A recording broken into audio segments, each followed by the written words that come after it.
Conflict and Cold War. We have before us the opportunity to forge for ourselves and for future generations a new world order, a world where the rule of law, not the law of the jungle, governs the conduct of nations. When we are successful, and we will be, we have a real chance at this new world order, an order in which a credible United Nations can use its peacekeeping role to fulfill the promise and vision of the UN's founders. We have no argument with the people of Iraq.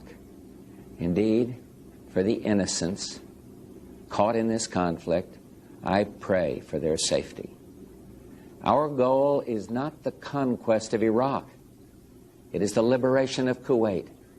It is my hope that somehow the Iraqi people can, even now, convince their dictator that he must lay down his arms. The time has come for the world to move in a new direction.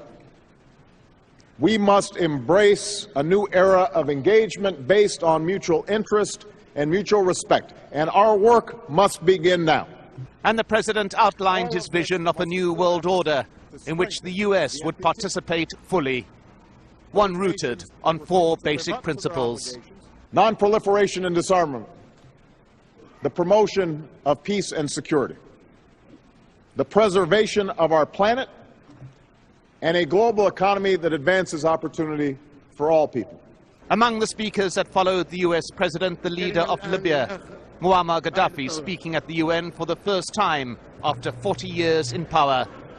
And waiving the UN Charter, he called for an end to any permanent membership of the Security Council, arguing that small nations should have the same rights as the big.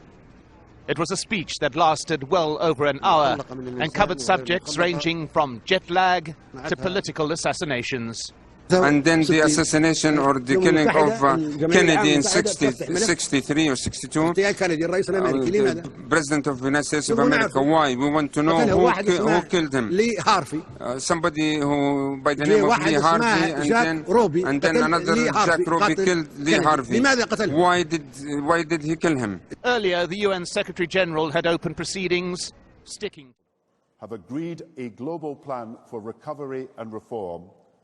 This involves the biggest interest rate cuts in history, the biggest fiscal stimulus we have ever seen, the biggest increase in resources in the history of our international institutions, with 250 billion, more money than ever before, for trade finance as well.